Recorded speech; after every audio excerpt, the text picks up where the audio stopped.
today we're going to do major pentatonic, and to help you, there is an introduction to pentatonic scales, but major pentatonic scales specifically, in the description box below. It's one of those things that a lot of times players learn minor first, and when we try to do major, we're like, wait a second, this doesn't sound right, my riffs aren't working, because we need to learn how to play it differently. We take the same scale shape, but now we got to look for new notes to hit so everything sounds good. So the video down below is an introduction into major pentatonic playing, and it is not on YouTube, so check that out. As for this lesson, what I'm going to do is I'm going to show you how to get around a little bit in the pentatonic scale over a blues style progression. So once you learn how to play and learn the techniques, you'll know how to get around. So let's zoom in for a closer look. Check it out.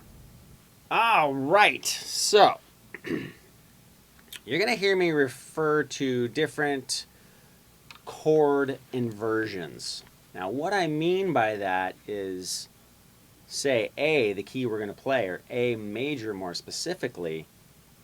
The A major chord is in a lot of different, and I'm going to go over this more in depth in the video down below, so check this out, but I'm just going to give a brief explanation on why I'm doing what I'm doing.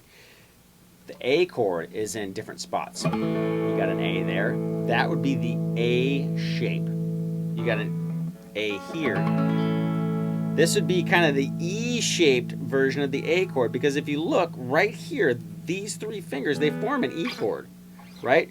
But by putting our finger here, we kind of use this as a movable capo, and now our root note is an A, but it's the E shape of the A chord. Now there's also a D shape, so imagine a D chord. Now we just got to find where the root, third, and the fifth of the chord, these three notes, where those would be on the neck to make an A chord. In that case, it's up here. Now the trick to finding that inversion is, this is really the back side of the chord, right?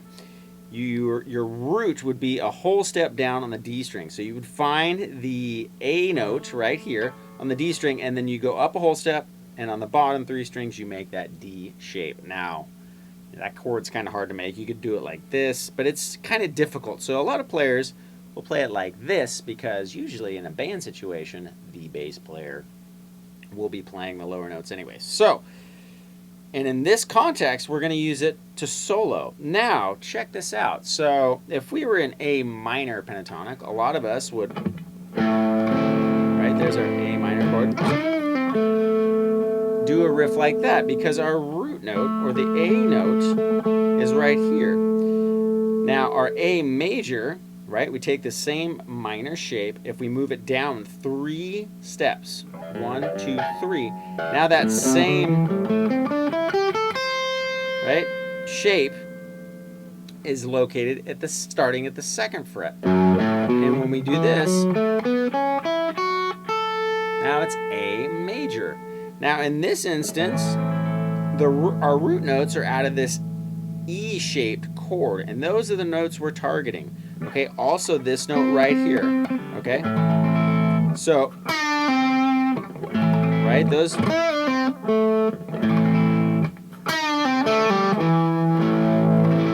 all sound great. But when we move down to here to major, now our chord is right here, and our target notes are right there when we're over the A chord. So if I tried what I did down here, doing my minor licks in A major, they will not work. So check this out. It's okay, right? They sound okay as long as I come back to the notes over here. So what I want to do is I want to target either the root, third, or the fifth.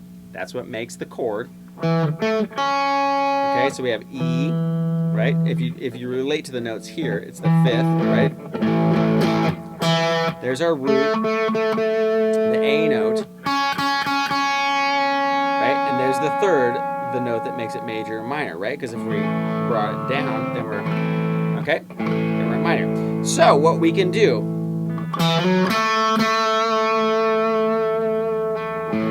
that note would be great, okay? So what we would do is we would slide up from 2 to 4 on the D and resolve back to our root. We could do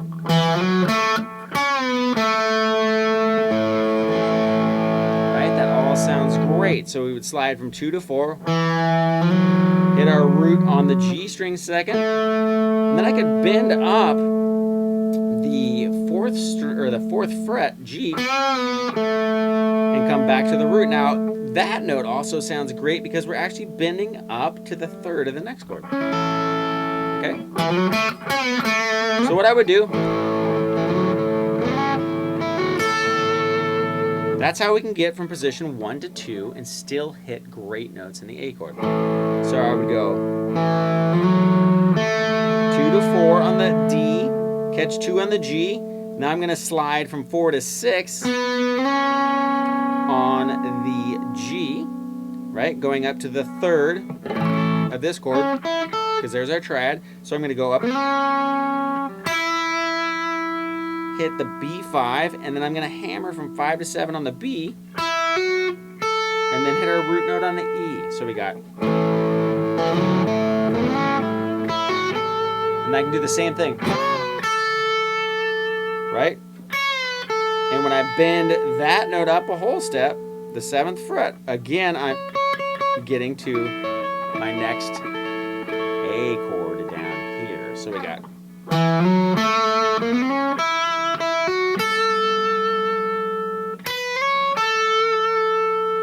okay, now I could slide that up. So, and what I did there is I went into the 3rd position of major pentatonic, and then I hit one of the notes out of my A chord, and then I resolved to the A note right there. So over the A chord, check this out.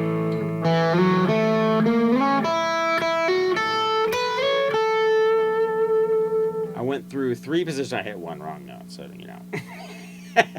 It just came out. It wasn't meant to be there. So let me try that again. There it is. So that got you to position 1, position 2, and position 3. Now we didn't use all of the strings, but typically you really don't, right? When you're climbing up positions, you'll use typical road maps oftentimes, right? So we went from 2 to 4, all in the 1st position, sliding up to the 2nd position, hitting the root there, sliding to 3rd position. Now this can be seen as 3rd position or 4th position, because 4th position's right here. Right? And you can do that with.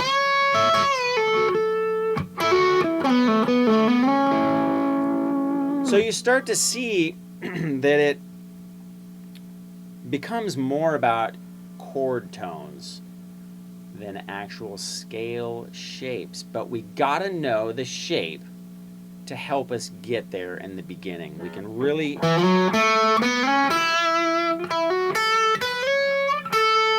use it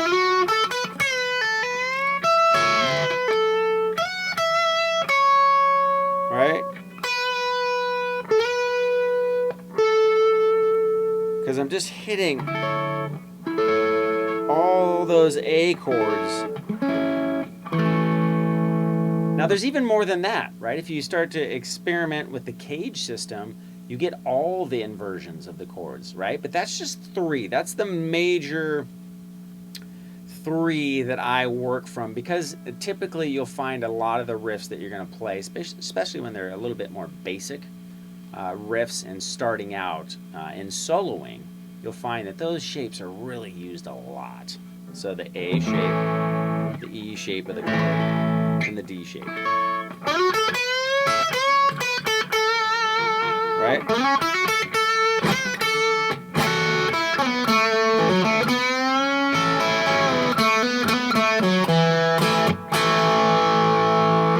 So experiment with that. Look for the shapes. We got to the A versions of the chords. In the next couple lessons, I'll go over what the 4 and the 5 chord would be. So now we'd have to look for the D and the E chords. So let's check those out in the next lesson, but really hammer in and look for those A's. One of the tricks I do is I'll play an open A string,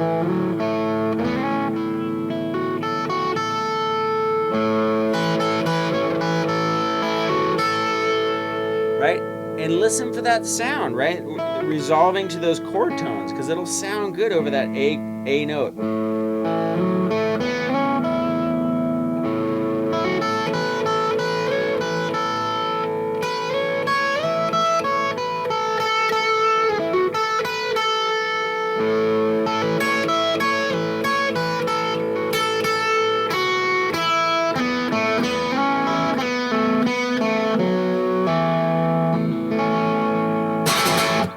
Check that out. Yes! Again, don't forget the links down below. If you're new, welcome. Thank you so much for joining me. I know there's a bazillion channels out there, and you landed here, so welcome. I'm glad you're here. Over there's Papa Stash 102. Lots of song lessons in the style of classic rock, hard rock. There's more soloing tips over there. There's tips from Tim Pierce, one of my super good friends, a session master, probably the most heavily recorded session guitar maestro of all time. So check out his videos too. They're awesome over there. They're here too. So look for both channels. And then also there's other stuff down there with the soloing link. There's, how to get a hold of me. There's my website, which is, if you want instruction from me, that's the place to go. So anyways, you guys are amazing. Thank you so much for the continued support. We'll catch you next time.